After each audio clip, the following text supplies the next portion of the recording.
أعوذ بالله من الشيطان الرجيم.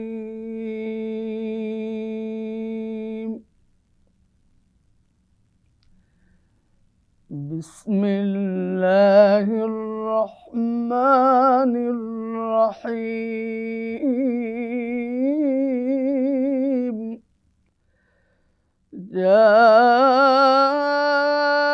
أيها الذين آمنوا إذا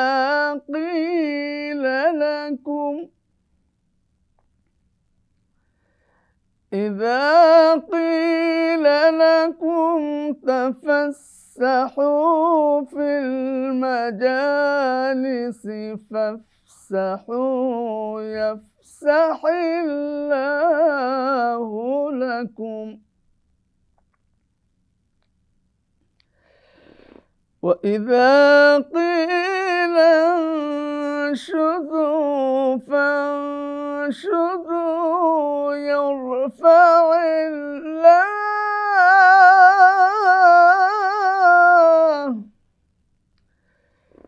وإذا قيل انشزوا فانشزوا يرفع الله الذين آمنوا منكم والذين أوتوا العلم درجات،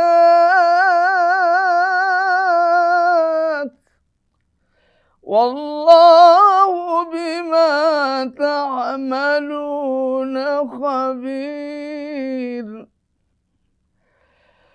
والذين أوتوا العلم درجات والله بما تعملون خبير،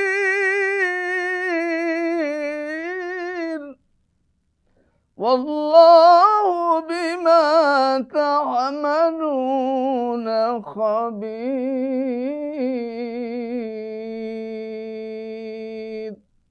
صدق الله العظيم.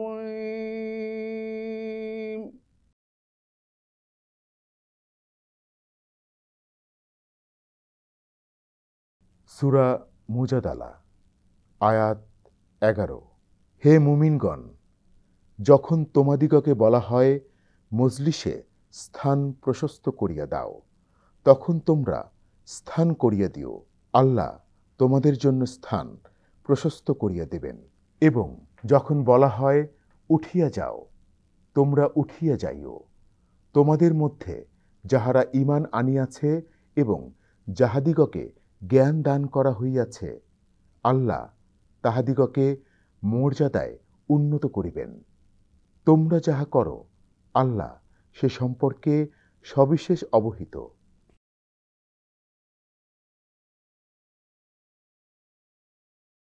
মহান আল্লাহ সুবহানাহু ওয়া তাআলা এই আয়াতে কারিমায় ইরশাদ করেছেন, হে ঈমানদারগণ, হে বিশ্বাসীগণ, যখন তোমাদেরকে বলা হয় মজলিসে প্রশস্ত করে বসো, তোমরা মজলিসে তখনই প্রশস্ত করে বসো। আর যখন তোমাদেরকে নবীর পক্ষ থেকে বলা হয় যে উঠে দাঁড়াও, তখন তোমরা উঠে দাঁড়াও।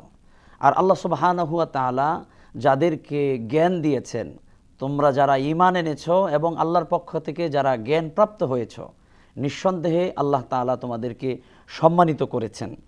আর আল্লাহ তাআলা সবই জানেন যা তোমরা করো।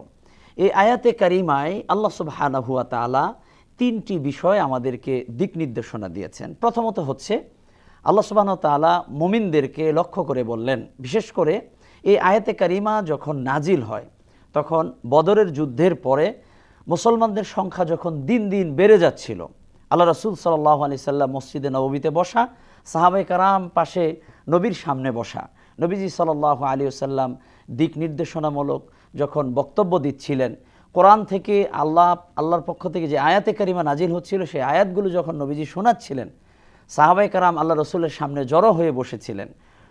আর নতুন কিছু মুসলমান তারা যখন আল্লাহ রসুলের কথা শোনার জন্য পিছন থেকে আসলেন, তারা বসার জায়গা পাচ্ছিলেন না।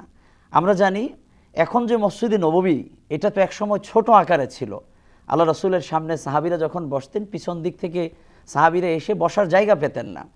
আল্লাহ রসুল সাল্লাল্লাহু আলাইহি ওয়াসাল্লাম লক্ষ্য করলেন, নতুন সাহাবি যারা, তারা যখন পিছন থেকে বসার জন্য চেষ্টা করছেন, সামনে যারা বসা আছেন মজলিসে, তারা কেউ জায়গা ছেড়ে দিচ্ছেন না অন্যকে বসার জন্য। আল্লাহ রসুল সাল্লাল্লাহু আলাইহি ওয়াসাল্লাম বিষয়টি খেয়াল করলেন, আর আল্লাহ সুবহানাহু ওয়া তাআলার কাছেই ওই কাজটা অপছন্দনীয় মনে হলো। আল্লাহ তাআলা আয়াত নাজিল করে দিলেন, ইয়া আইয়ুহাল্লাযীনা আমানু ইযা ক্বিলা লাকুম তাফাসসাহু ফিল মাজালিসি ফাফসাহু ইয়াফসাহিল্লাহু লাকুম।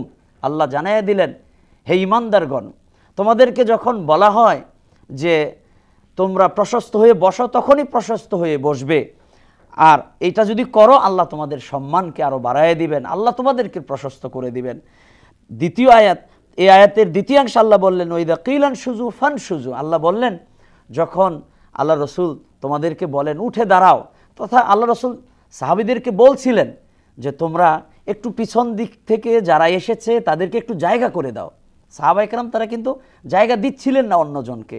আল্লাহ তাআলা সতর্ক করে দিলেন যে দেখো, নবী তোমাদেরকে বলছেন যে নতুন সাহাবীদেরকে বসার জায়গা করে দিতে, তোমরা কিন্তু সেটা দিতে ইতস্তবোধ করছিলে, এটা কিন্তু তোমাদের জন্য ঠিক হয়নি। আল্লাহ তাআলা যাকে জ্ঞান দেন এবং যারা তোমরা ঈমান এনেছ, আল্লাহ তোমাদেরকে সম্মানিত করবেন, তোমরা সম্মানিত, কিন্তু তোমাদের কয়েকটি বিষয় করণীয়। এই আয়াতে কারিমা থেকে আমাদের প্রথমত দুটি বিষয় লক্ষণীয়। একটি হচ্ছে, যখন কোনো মজলিসে আমরা বসবো, নতুন কেউ যদি আসে তাকে একটু বসার জায়গা করে দেওয়া, আর যে সম্মানিত যদি আমরা পারি যে তাকে সামনে দিয়ে দেয়া। আবার আমরা অনেক সময় দেখি যে বিশেষ করে জুমার মসজিদগুলোতে জুমার যখন খুতবা হয়, পিছন দিক থেকে কিছু মানুষ অন্যদেরকে পায়ে লাগিয়ে সামনের দিকে চলে যাচ্ছে। এটা মোটেও উচিত নয়। যেখানে জায়গা পাওয়া যায় ওখানেই বসতে হবে। তবে হ্যাঁ, কেউ যদি কাউকে সামনে আগিয়ে দেয় বা সামনে আসতে বলে তার সম্মানের কারণে, সেটা জায়েজ আছে। তবে যারা বসা তাদের জন্য উচিত হবে অন্যদেরকে বসার জায়গা করে দেয়া। আল্লাহ রসুল সাল্লাল্লাহু আলাইহি ওয়াসাল্লাম যেটা বলেন সেটা আমাদেরকে অবশ্যই পালন করতে হবে। এখান থেকে দ্বিতীয় শিক্ষা হলো আল্লাহ রসুলের আনুগত্য। আল্লাহ রসুলকে যদি আমরা অনুসরণ না করি, তাহলে আমরা কীভাবে আল্লাহ রসুলের উম্মত হতে পারবো? এখানে আল্লাহ রসুল সাল্লাল্লাহু আলাইহি ওয়াসাল্লামের শানে আরও বেশ কিছু আয়াত নাজিল হয়েছে। সেখানে আল্লাহ তাআলা বলেছেন, তোমরা নবীর সামনে জোরে কথা বলবে না, নবীর কথা অমান্য করবে না, যদি করো আমি আল্লাহ চাইলে তোমাদের আমলগুলোকে বরবাদ করে দিব। এক্ষেত্রে আমাদের জন্য শিক্ষণীয় দিক হচ্ছে আল্লাহ রসুল সাল্লাল্লাহু আলাইহি ওয়াসাল্লামের আদেশ নিষেধ, তার দিক নির্দেশনা আমাদের জীবনের প্রতিটা ক্ষেত্রে বাস্তবায়ন করতে হবে। বিশেষ করে এই আয়াতের মধ্যে মজলিসে বসার যে আদব, যে শিষ্টাচার, নতুন মানুষ আসলে বসতে দেওয়া, তাকে সম্মান দেওয়া, আর আমরা যে উদ্দেশ্যে বসি বিশেষ করে দিনী মজলিসগুলোতে, সেগুলো তো কোরআন জানার জন্য, হাদিস জানার জন্য। আর আল্লাহ চাইলে তো আমাদের অন্তরে এলেম দান করতে পারেন। এলেম তো আল্লাহর পক্ষ থেকে আসে। তো আমরা যদি বিনয়ী হই, অন্যকে সম্মান করি, তাহলে আল্লাহ সুবহানাহু ওয়া তাআলা আমাদের সম্মানকে বাড়িয়ে দিবেন। আর আমরা যদি অন্যকে অপমানিত করি, অন্যকে যদি আমরা লাঞ্ছিত করি, তাহলে অবশ্যই আমরাই কিন্তু লজ্জিত হব। এই আয়াত থেকে তৃতীয় যে শিক্ষা আমরা পাই, আমরা যা কিছু করি না কেন সব কিছুই আল্লাহ সুবহানাহু ওয়া তাআলা দেখেন এবং জানেন। আল্লাহ সব বিষয়ে খবর রাখেন। আমাদের অন্তরের ভিতরে কি বলা হচ্ছে, আমরা কি বলতে চাই, আমাদের অন্তরের খবর আল্লাহ জানেন। চার দেয়ালের ভিতরে পৃথিবীর কোনো মানুষ কোনো বিষয় সম্পর্কে না জানতে পারলেও মহান আল্লাহ সুবহানাহু ওয়া তাআলা সব জানেন। কারণ দুজন ফেরেশতা তো আমাদের দুই কাঁধের মধ্যেই রয়েছে, কিরামান কাতিবিন ইয়ালামুনা মা তাফআলুন। দুজন ফেরেশতা, তারা সবই জানেন যা আমরা করি। সুতরাং আমরা মানুষের কল্যাণে কাজ করব, মানুষের উপকারে কাজ করব, বিশেষ করে আল্লাহ রাসূলের দিক নির্দেশনাগুলো পালন করব। আসসালামু আলাইকুম ওয়া রাহমাতুল্লাহি ওয়া বারাকাতুহু।